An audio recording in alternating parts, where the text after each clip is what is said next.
Yo, what's up? How's it going? Today I'm going to be talking about a fantasy series that I read recently. It is a trilogy. I originally had a completely different video planned out that I was going to be posting, but the video that I had planned, it's gonna be a while. It's a whole thing, don't get me started, I'm like really mad about it. But anyways, without further ado, the series that I'm going to be talking about today is the Ash Princess trilogy. Woohoo! The first one is Ash Princess. The second one is Lady Smoke. And the third one is Ember Queen. And this series is by Laura Sebastian. So let me give you a quick rundown of the plot, all right? Buckle in, here we go. We start with our main girl. Her name is Thora for now. We'll get to that later. She is a princess of Astria. Her mother, the former queen of Astria, was killed by the Calavaxians. The Calavaxians are this group of people that go and they just invade other countries around the area. They take them over. They, do everything in their power to just oppress all of the people. The Calavaxians, they're just colonizers. I don't know why I used so many words to say that, but, that's the vibe. So at the time that we join our girl Thora in the story, she is 16 years old. She's been living in the palace with the Calavaxians for the last 10 years, since she was 6. When she was 6 years old, her mother's throat was slit by a man that you will meet in the book. The Calavaxians essentially took over, and now Astria is ruled by, forgive me if I pronounce this wrong, but the Kaiser. The Kaiser is the worst guy. Just the worst guy. He decides to keep her in the palace where she grew up and raise her with her title of Ash Princess. The name Thora was given to her by the Kaiser because it's more Calavaxian. They don't want her to speak Astrian, they don't want her to use her old name, nothing of the sort. To them, Astria is completely gone and dead. Other than the fact that the reason the Calavaxians were so excited to take over Astria is because, unlike the other countries that they've colonized in the past, Astria has magic. Throughout Astria, there are these 4 mines, the 4 elements. I'm sure, we're on the same page. We all read YA fantasy. We get it. There's earth magic, fire magic, water magic, and air magic. What else is new? Moving on. Throughout Astria, there are 4 mines with those 4 elements. And within those mines, there are gems. Spirit gems, they're called. The spirit gems correlate, obviously, with the element whose mine they came from. So what the Calavaxians do is they enslave the Astrians, they send them into these mines, and then they keep all those gems for themselves. Throughout these books, you're basically following Thora, who, once she escapes, we start knowing her as her original Astrian name as Theodosia, or just Theo. And you follow her and her friends as they try to take back the country that's rightfully theirs and get these Calavaxians out of here. So this is where we're going to start going into spoiler territory. I'm going to do a little book review. I'm going to tell you some of my thoughts, some of my questions, and I'm going to give you a more intense rundown of the plot because I really want you guys to understand the vibes. And if you've read these books before, please comment and let me know if you've noticed any of the things that I've noticed, because there were a couple things that really bothered me while I was reading this series. So if you don't want those spoilers, you can feel free to click off of this video. I'll see you guys another time. I hope you have a wonderful life. So in book number 1, Ash Princess, Theo is minding her own business. She's living this life in the palace. She's miserable, she has no privacy, she's followed around by her guards constantly, she has no freedom. It's terrible. But she's content, she's alive. That's kind of enough for her. The thing that keeps her going is she knows, there is someone coming to save me. I don't know when, I don't know who, I don't know how, but at some point I'm going to get out of this situation and it's going to be okay. Would you look at that? She was correct. A childhood friend of hers named Blaze comes to her rescue. I'm not going to spoil those details because I still want you guys to read this trilogy. I don't want to, give it all away. Blaze brings along 2 of his besties. Their names are Heron and Artemisia. Correct me on those pronunciations. That's how I read them in my head. I'm 90% certain that those ones are wrong. Long story short, they get Theo out of there. They take her away and they start their rebellion. Theo starts kind of low-key falling for Sorin, which would be fine, except that he is the Kaiser's son. I really love the relationships that Theo has, especially with the Calibaxians. Not only is there Sorin that she kind of has feelings for in the Ash Princess book, I believe, but there's also Crescentia. Crescentia is her friend. She is the daughter of a very important Calibaxian, but when they were just little kids, you know, around the time that the Calibaxians were taking over Astria, and Theo literally had no one, Crescentia kind of took her under her wing. And, you know, since then, they've just kind of been close despite being on opposite sides of a war. I absolutely love this dynamic, and most of the characters in general. A thing that I really admire about these books is how three-dimensional every single one of the characters are. There is not a single character in this book that isn't morally gray. I love that. I think it's so perfect, and I think the way that the author does it, I think is just incredible and really well done. This is where it gets really spoilery, so all right. Astria has risen. The rebellion is going strong. The Astrians finally stand a chance against the Calibaxians, thanks to Theo and her whole crew. I don't know how I forgot to mention this. Theo also discovers that she has fire powers. We hear that Crescentia has married the Kaiser, and she is now the Kasserin. That would be bad enough if she didn't go and kill the Kaiser. So Crescentia is now the sole leader of the Calibaxians, and Theo doesn't know if she's going to be able to defeat her. So at this point, Theo and Cress are quite literally on opposite sides of a war, each leading their own side. It gets very crazy, but I think that is all the spoiling that I am going to have to do in this video. So let's move on to my thoughts, complaints, favorite things, all of it. The first thing that I absolutely love about this trilogy is that we aren't going with the whole overdone chosen one trope. If you don't know what the chosen one trope is, it's pretty much exactly what it sounds like. You know, everyone's living in this world, and the main character has always felt something different inside of their soul. And then one day, a lightning bolt shoots out of the sky and they get superpowers and become more powerful than God. It's just like that general vibe. Chosen one. I don't know how to better explain it to you guys. Both Crescentia and Theodosia have fire powers. I really like that all of this power that Theo has, whether it be as the leader of a rebellion, a queen, a girl with fire magic. None of that power that she holds fell into her lap.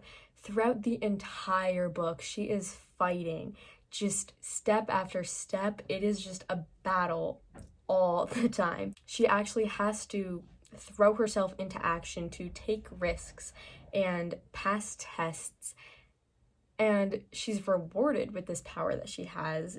She isn't just by default. She isn't just this all-powerful magical girl. She actually has to like give things up and risk her life, her friends' lives, the lives of her soldiers, and she carries that guilt around and struggles with the actions that she's had to go through to get to where she is. But at the same time, she knows that they were all necessary for Astria. Now, don't get me wrong, there isn't just like some guy going around and like giving people magical powers. Theo was born with this kind of fuel inside of her, but it takes all of the things that she does and goes through in order to really bring that out and strengthen herself and learn how to use these powers. One thing that I did think was super strange in the books, though, was in the first book, in Ash Princess, it was mentioned a few times when Theo could kind of feel the power like simmering inside of her, when she was drawn to the fire gems, when she would feel her hands heat up, all of that stuff. It was mentioned throughout the book multiple times in the first one that she didn't think she had powers really, but if she did, she could never use them. it was like sacrilege. She couldn't be a queen and have these powers. It was too much for anyone to hold. It was something that her mother thoroughly believed. It's been what all of the past queens of Astria have believed. None of them had powers, or if they did, they never showed them or used them because it was just too much. And I thought that this would have been a really interesting plot line if it had been followed through. I think it would have been really cool if Theo had gone on her journey and just like, you know, following the plot as it happened, she loses control of these powers that she didn't even know she had. It is to the point where, like, even if she didn't want them, she couldn't really stop it a lot of the time. And I think that would have been a really interesting thing to kind of deepen the things that she has to give up. She is a very emotional person in regards to her country and her ancestry and her mother, obviously, because why wouldn't you be? But I think it just would have been really interesting to see her fighting on one side, having who she is, what she's been gifted, this extremely powerful force that she wields, winning the war, using all of these things to take back Astria, and then on the other side, having those things that she values, her mother, the past queens, the traditions of Astria, and I really would have loved to see that kind of conflicting in her mind, but it just didn't happen. In the first book, they referred to the queens using powers as sacrilege. I don't think that word was even used in the second and third book, and it really disappointed me because I'm sitting there as she's learning to use her powers and I'm like, girl, what are you doing? But no, I guess it's fine now. Another thing that I want to swing back to is how much I love how morally gray all of these characters are. Let's go down the line, shall we? First of all, we have Theo. Obviously, on the good side of things, she wants to free her enslaved people. She wants to take back her country, yada, yada, yada, all that good stuff. But on the other hand, and this I will give the author credit for, we do see her having a lot of moral conflicts about this and, you know, wondering, is it all worth it? As she orders her soldiers and her friends into battle, and she has all of this blood on her hands, and it's really difficult for her to deal with. You feel bad for her, but it's almost like you only feel bad because you're seeing this book from her perspective. The entire thing is written from her point of view. But if you were to look at this objectively, would you be able to be okay with that? Of your main character sitting away from battle, staying safe, and ordering all of these people to go and risk their lives and lose their lives? I don't know. I don't know. But I love that we get to see what she's thinking and how she feels about all of the stuff that she's going through. And especially because we get to live in her mind. I don't read a lot of books that are from the perspective of the main character, and it was really refreshing to have them telling me how they feel and not the author. Next, I want to talk about Sorin, which easily my favorite character, not gonna lie to you guys. So Sorin, we're obviously gonna have a very dark gray shade of morality here. He is the son of the Kaiser. He stabbed his people in the back, you know, Calabaxians, some of them love him still, some of them hate him for becoming a traitor and siding with the Astrians and fighting alongside this stupid girl that he just stupidly followed into battle and blah, blah, blah. Really, in the beginning of the book, I didn't see this romance working out. And I'm not going to tell you if it does because they have a lot of ups and downs, but I really didn't expect their relationship to go anywhere after the first few chapters that Sorin was introduced. I love them. I love how deep their connection is. Like, they really they care so much for each other despite the fact that their entire lives they've been told to hate each other. And Sorin has just so much that he needs to make up for. He was the Kaiser's son. He's killed so many Astrians, almost as much so as his father, who is the Kaiser, had such a huge hand in the destruction and enslavement of Theo's people. It's so strange because you know that he's done all of these terrible things, but you see him with her and with her army helping them to plot against his own dad, against his own people. and you just love him. And like, I don't know anyone who could read this book and not love him. He does everything in his power to make up for all of the things that he has put the Astrians through, but at the same time, he's so aware of the fact that nothing he ever does will truly be able to heal the wounds that he's caused. And while obviously it doesn't sit right with him, he kind of comes to accept that. There are many times throughout the books when the main characters who are Astrian tell him, like, listen, man, we forgive you. You've done all of this stuff. We wouldn't have been able to get this far without you. Like, you've been such a help on our side. Like, you're forgiven. It's okay. And he'll sit there and he'll be like, you know, you forgive me, but I don't forgive me. And I don't even know if I can accept your forgiveness. They tell him a lot that he needs to forgive himself, and a lot of the times he says, I don't think I ever will forgive myself. I think Sorin is just like such a good example of someone that you want to hate, but you just can't. And very good, morally great character. I love it, especially in the stages when he was trying to decide if he was going to stand by his father or run off with Theo. Chef's kiss. This is just a weird side note, but I think the beginning of Ember Queen, which is the third book, I think that was supposed to be the ending of Lady Smoke. This is like really weird, but there was just a couple of phrases that were said at the end of Lady Smoke and then repeated at the beginning of Ember Queen. And forgive me if I'm wrong, but it didn't feel at all meaningful. It felt like a mistake, because it didn't feel like it was some literary technique where they're repeating these important phrases and it's moving over the course, like the transition between the two books.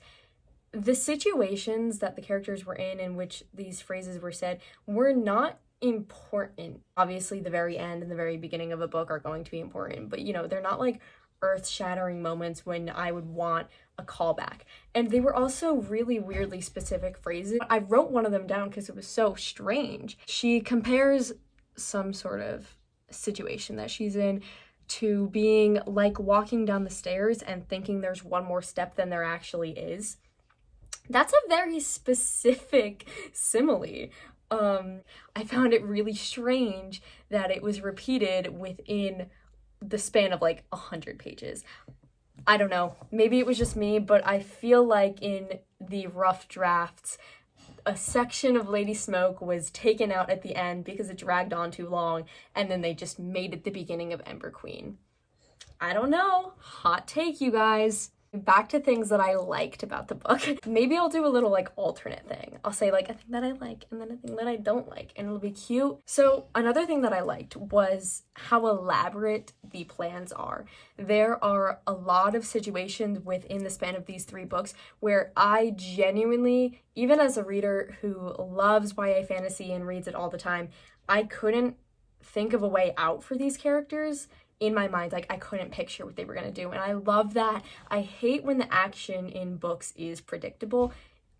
Be creative, you know, and this author definitely was, and I really liked it. They came up with like the most elaborate plans and sneaky little tricks that they had pulled up their sleeves. Mwah. Now, piggybanking off of that a little bit onto a thing that I didn't love, the characters felt like they were just like so lucky. And I could tell that the author really, really loves these characters, which I admire, and I love that for you. But I could tell that she didn't want to kill any of them. I want someone to go through this book series and count how many times Theo thinks something along the lines of, I feel like this is the last time I'm ever gonna see you, or anything to like that effect. Especially with Blaze and Sorin, I feel like they're just constantly hanging by a thread over a pool of death, which to a certain extent is really good. Yes, give me that suspense. I don't want to feel entirely secure as to whether or not the characters are going to die. I want you to like be ready to surprise me. But when you're dangling them there constantly and they're constantly coming down, it gets to a point where it is no longer suspenseful. I'm not anxious for them to come up with this new master plan to save them or win this battle or blah, blah, blah, blah, blah. Because I know it's going to be fine. I know they're not going to die because they've had so many chances before. And somehow this entire friend group is still completely fine. Which, if that's your thing, cool. Me personally, I want suffering. It makes a book so much more fun when your characters just suffer. I'm sorry, it's true. And I think the author really just couldn't do it. I don't know. And I felt like that was kind of a consistent theme throughout the book, is just that there wasn't enough tragedy in these characters' lives, as awful as that sounds. And I think Thora is kind of a really interesting example of this, because in the beginning of the books, she's being held by the Calivaxians, by the Kaiser, and there's one scene, maybe two, but I think it was just one scene where we see her getting whipped. And we hear about all of this trauma that she endured from watching her mother die and her kingdom being taken over. And while we do get little flashbacks of that, we weren't there when that happened. So it's kind of hard for me to connect that with this story. And I don't know if that's just a me thing, but I feel like it's not. I feel like young Theo is a completely separate character than older Theo. After she escapes her initial capture, which doesn't take that long, mind you, and within the time that she is still being held in the palace, 90% of it, she has already started formulating her plan to escape. She's already met Blaze and Artemisia and Heron, and they're helping her out. And she already is finding these little snippets of freedom now that she has her friends by her side helping her through this. So really, I feel like the only time that we see her actually truly being helpless and suffering is probably only in the first 100 pages of Ash Princess. And I kind of just wish that we had seen a little bit more of that so that we could really get into what it was like and why we should care. Because again, it feels like all of this really important stuff happened to her and it was all off screen and we just had to deal with that. And then when the book starts, she just tells us about it occasionally in little snippets, in flashbacks. And we're just supposed to be like, yeah, go queen. And then that just continues throughout the entire series. Her and her friends and their armies and all of them, they keep facing death and dangerous situations and looking it in the face and being like, yo, what's up? And then nothing happens. Nothing happens. Up until the last 40 pages of the book, not a single one of the important characters dies. No one in the main group dies until the last 30 or 40 pages of the book. There are side characters that die, and Theo feels really guilty about that, and it tears her apart, but they were side characters. Yeah, they were fun for a little bit, but I don't really care that much. Not enough for me to feel all of this pain and suffering with her as she's going with all of this guilt of the blood on her hands, of these characters that we got 10 lines from. Everything is always too okay. Everything always works out in their favor to the point where it doesn't feel coincidental. It doesn't feel like luck. It doesn't feel like their great planning and strategy. It just feels like the author didn't want to make her character suffer. And I don't know if that's true or not. I have no idea who Laura Sebastian is. I don't know if that's a true statement that I just made, but that's how it feels. And that's the important part. Now, moving on to another thing that I didn't entirely love. There was a lot of inconsistency with Theo's character just in regards to her relationship with the other characters.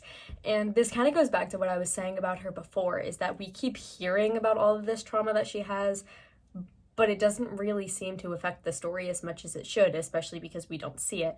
And I feel like that's a thing that is consistent throughout. Her inconsistency is consistent throughout her character, in that she tells us all the time, I have such a hard time trusting people. I don't know if I'll trust anyone ever again. But then in the same breath, she'll be like, I trust all of these people with my life, and there isn't anything that I wouldn't tell them. I don't keep any secrets from them, and I love them so much. It's like, girl, pick a side, please. It doesn't even seem like it was that difficult for her to open up to them. I didn't see any struggle. There was no struggle. There was never a moment when she seemed to falter with her trust in these people, and I think that would have thickened the plot so much. I think it would have made it so much more interesting if they were in the middle of a battle and one of them reaches their hand out for her and she's about to take it, and then this thought comes into her mind and she's like, what if they want to hurt you? What if this is another trap? Blah, blah, blah. And she ends up accidentally causing all of this destruction and people die and she's heartbroken about it. Maybe one of her friends dies. We can bring on the drama that I was talking about earlier and it all ties together nicely. But that never happens. That never happens. There are so many times in the book where she mentions how much she trusts these people, and there's never hesitation in that, ever. There's a lot of telling and not showing in her character. She tells us all the time that she has a hard time trusting people, and then immediately contradicts that right away. Even within that, like, this is another thing that I've noticed, is that, like, her friend Blaze, she constantly refers to him as her best friend and the person that she trusts most in the entire world. And then you have Sorin, and she consistently refers to him as the person who knows all of her deepest, darkest secrets and the person that she doesn't want to hide anything from. How are you telling me that you have a hard time trusting people and you have these two boys, you got your little love triangle going on, okay, good for you. You're telling me that you have a difficult time trusting people, and yet you're in love with two boys at the same time, and both of them are the person that you trust most in the world. Both of them at the same time. You trust both of them more than anyone. Where's your logic, bestie? And it's to the point where, like, I don't even know if it's supposed to be a character flaw or if it's just bad writing, to be quite honest with you. Even if it was supposed to be a character flaw, I feel like it's bad writing. And then you even have her not even having trust issues, like, with Cress. Cress is literally trying to kill her. She has, like, lost all of the positive feelings that she has for Theo. Like, she does not want to be your friend anymore. She wants her dead. She wants the rebellion dead. And Theo is still over there, like, refusing to call her the Casserin and calling her Cress instead, and being all like, oh, but I kind of pity her. I kind of feel bad for her. I kind of miss our friendship. Cress, above all else, should be the person that you are struggling to trust. And to be fair, she doesn't place her life in Cress's hands. Like, it's more like moments of hesitation where she doesn't want to see Cress as an enemy because her entire life she's kind of been this pillar of light in all of the darkness. So I can understand where that comes from, but at the same time, like, you're telling me that you have a hard time trusting people, and yet you can't even fully break the trust with the person who is leading entire armies against you and your people and trying to keep them enslaved. That does not particularly sound like trust issues to me. And this is a known thing about Theo, is that sometimes her heart gets in the way. This is mentioned a lot more in the third book, Ember Queen, that no matter what, eventually she is going to put Astria above all else, above her friends, above her soldiers, the people that she loves. She recognizes that those are sacrifices that she needs to make for Astria, but it's a struggle for her. And again, it just contradicts. You're telling me that your love is so hard to earn, but you love all of these people so much to the point that it almost incapacitates you. Girl, pull yourself together. Okay, got a little bit intense on that one, but back to something positive. We're doing a lot of flip-flopping here, loving it. A positive thing that I really, really loved in this book was the symbolism. Specifically, I want to talk about the concept of her being an Ash Princess. During her time in the castle, she is referred to as the Ash Princess or Thora. No one is allowed to call her Theodosia. No one is allowed to call her, any of that garbage. She's either Lady Thora or the Ash Princess.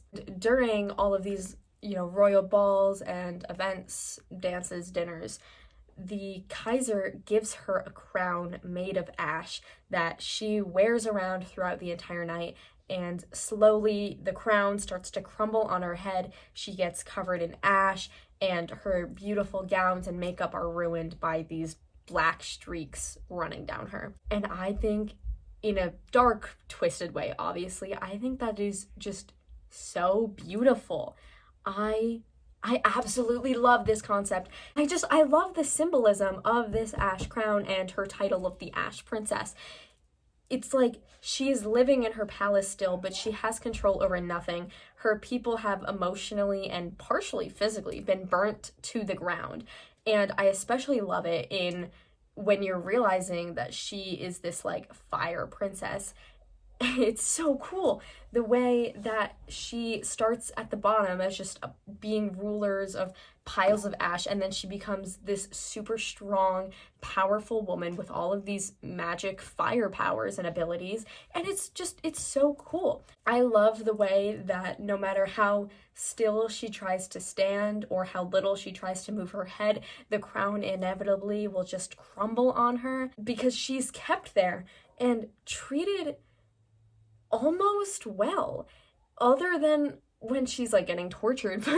But she goes to all of these royal events and they call her Lady Thora, and she wears the ball gown and she dances with her friend Cress, and it's so almost normal. It's kind of like an uncanny valley type of thing where I'm just like, you're so close. She's so close. She's in her mother's castle, standing right next to the throne, standing at the side of the Kaiser, wearing a crown and a gown, and it's so close. But her people are broken and burnt out, and it's just so cool. I'm not going to speak too heavily on this just because I don't really have any experience personally with this topic, so I don't want to say anything wrong or insinuate anything incorrectly.